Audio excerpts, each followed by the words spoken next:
नमस्कार दोस्तों। आशा करता हूँ सभी आप घर पे सेफ होंगे और घर पे ही होंगे। जैसे कि हमने देखा कि कोरोना 3 जो पीरियड था वो स्टार्ट हो गया और 17 तारीख तक इसका चलेगा। जो पीरियड है और 17 तक चलेगा कि नहीं चलेगा या उसके बाद भी चलेगा ये कोई नहीं जानता है, क्योंकि अभी तक तो लास्ट बार जैसे हमने देखा 2 दिन पहले ही गवर्नमेंट ने अनाउंस कर दिया। तो आगे भी ऐसा कुछ करे या देखे क्या करते हैं। तो इसमें गवर्नमेंट ने बहुत सारी इंडस्ट्रीज और चीज़ों को छोड़ा है, छूट दिया है, ताकि वो अपना बिजनेस कर पाएँ। तो इसी घड़ी में हम थोड़ा आपका ध्यान दूसरी तरफ ले जाने वाले हैं कि जो लेबर की समस्या है, मतलब जो श्रमिक हैं जो बाहर स्टेट में फंसे हुए हैं, तो उनको बहुत ज़्यादा परेशानी हो रहा है अपने स्टेट में जाने में या खाने में या पैसे में, बहुत सारी चीज़ें। और बहुत पॉलिटिकल पार्टी जैसे कांग्रेस हुआ, बीजेपी हुआ या टीएमसी हुआ, जो भी है, ये सब अपना अपना फ़ायदा जुटाने में लगे हुए हैं कि कैसे इनका इशू बना के मार्केट में या मान लीजिए इंडिया में समाज में साबित किया जाए कि हम बहुत अच्छा काम कर रहे हैं। जैसे कि देखिए, किसी ने बोला हम 15% किराया दे देंगे, कोई बोल रहा है कि हम 80% किराया दे देंगे, कोई बोल रहा है कि हम उसको आने पे पैसा दे देंगे। जैसे बिहार गवर्नमेंट ने अनाउंस किया कि वो 15% टिकट का पैसा देगा, प्लस जो अपने राज्य में आएगा उसको 500 रुपये देगा। तो देखिए, ये अलग अलग पॉलिसी है लुभावने वाली, पब्लिक को अट्रैक्ट करने के लिए, दिखाने के लिए कि हम उनके हित में काम कर रहे हैं। मगर ये छोटी छोटी चीज़ें हैं, पॉलिटिकल पार्टी हो या कोई भी हो, ऑर्गेनाइजेशन हो या गवर्नमेंट हो, उसको ऐसे झांसे में या लालच में नहीं पड़ना चाहिए। क्योंकि अगर गवर्नमेंट ही लालच देने का काम करेगी, गवर्नमेंट ही अगर किसी को अट्रैक्ट करने का काम करेगी, छोटी छोटी चीज़ें दिखा के मैनिपुलेट करने का काम करेगी, तो बाकी पब्लिक क्या करेगा? जो हमारा गवर्नमेंट सिखाएगा वही तो पब्लिक देश का सीखेगा। तो बहुत सारी चीज़ें हैं जो गवर्नमेंट को नहीं करनी चाहिए। आप काम कीजिए, बहुत सारे सोशल वर्क है, हर एक आदमी अपने लेवल पे गवर्नमेंट के लिए काम कर रहा है, मगर किसी से मांग नहीं रहा है। मिडिल क्लास को आप देखिए, उसका तो ना ईएमआई रुका, ना स्कूल का फीस रुकेगा, ना इलेक्ट्रिसिटी का बिल रुकेगा, ना ऑफिस का भाड़ा रुकेगा, कुछ नहीं रुकेगा।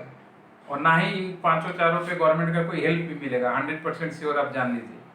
गवर्नमेंट सिर्फ अपर क्लास है या एकदम बिलो अपर क्लास है, जिसको 500 रुपये दे के खुश कर पाएगी, उसको ही खुश करने का कोशिश करेगी। बाकी किसी छोटे बिजनेसमैन या किसी को भी कोई सहूलियत देने का इनका औकात नहीं है ही नहीं इनके पास। ये देंगे कहाँ से? कोई भी ऐसा बिजनेसमैन जो मिडिल क्लास बिजनेसमैन हो, मेरे वीडियो के कमेंट में बता दे कि गवर्नमेंट ने उसको कोई भरोसा दिया या कोई एश्योरेंस दिया या कोई एक्नॉलेज किया कि हाँ, ये कोरोना का टाइम है, आपका बिजनेस नहीं चल रहा है, तो हम आपकी किसी भी तरीके से सहायता करेंगे। ये तो उल्टा आपसे ही लेने की कोशिश में है।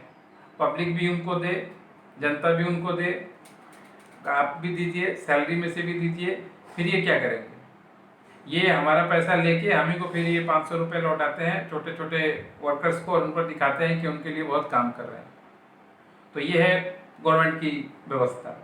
मगर खैर, गवर्नमेंट है, अपना काम करेगी। ये मैं इसलिए बोल रहा हूँ ताकि हम जैसे लोग या हमारे जैसे लोग या हमसे नीचे या हमसे ऊपर जो भी हैं, अगर हम फ्यूचर में, जैसे ये लॉकडाउन ने सबक सिखाया, अगर हम इंडिपेंडेंट नहीं होंगे, इंडिपेंडेंट मतलब फाइनेंशियली इंडिपेंडेंट, यानी हमें किसी पे निर्भर ना रहना पड़े अपना खाने के लिए, अपने रहने के लिए और चीज़ें के लिए, तो ऐसी समस्याएं आगे भी आती रहेंगी और 500-500 रुपये में ये लोगों को खरीदते रहेंगे और इसी तरीके से आपको पे शासन करते रहेंगे।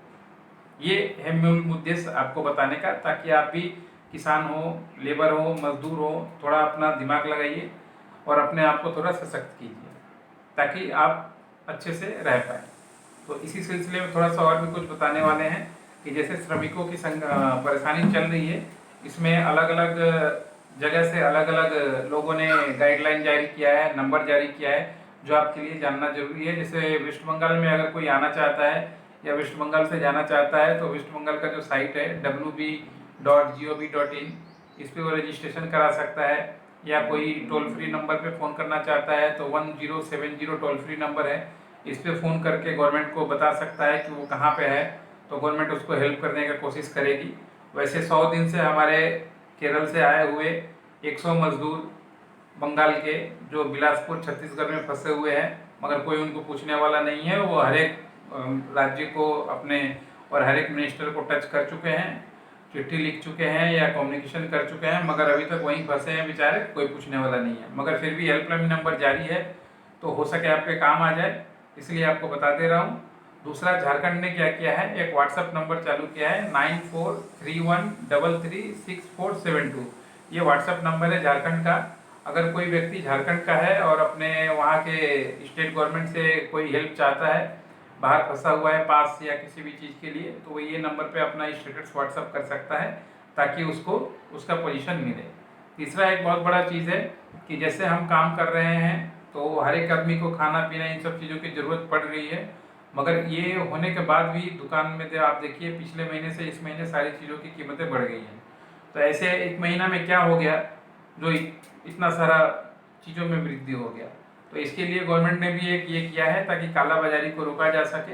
अगर आपसे कोई ओवर प्राइस लेता है या ज़्यादा पैसा लेता है तो आपको क्या करना चाहिए, आपको उस दुकानदार से कैश मेमो लीजिए और एमआरपी से ज़्यादा पैसा उसको मत दीजिए, और अगर एमआरपी से ज़्यादा वो पैसा आपसे चार्ज करता है तो उसका कैश मेमो आप लीजिए, और वो कैश मेमो को आपका हर एक डिस्ट्रिक्ट में और हर एक राज्य में एक इन्फोर्समेंट डिपार्टमेंट होता है, उस इन्फोर्समेंट डिपार्टमेंट के वेबसाइट पे जाइए या उसका कॉन्टैक्ट अस में जाइए, उसको वो चीज़ें स्कैन करके मेल कीजिए। उस पर गवर्नमेंट बहुत जल्दी ही एक्शन लेगी, क्योंकि थोड़ा सा दिखाना भी होता है कि आम जनता के लिए काम कर रहे हैं। तो ये था कोरोना के बारे में अपडेट, यहाँ कौन सी सरकारें हमारे ईस्ट जोन की क्या क्या काम कर रही हैं और किस तरीके से श्रमिक जो इन राज्यों के दूसरे राज्यों में फंसे हुए हैं उनको मदद मिल सकती है। आज के लिए इतना ही, धन्यवाद।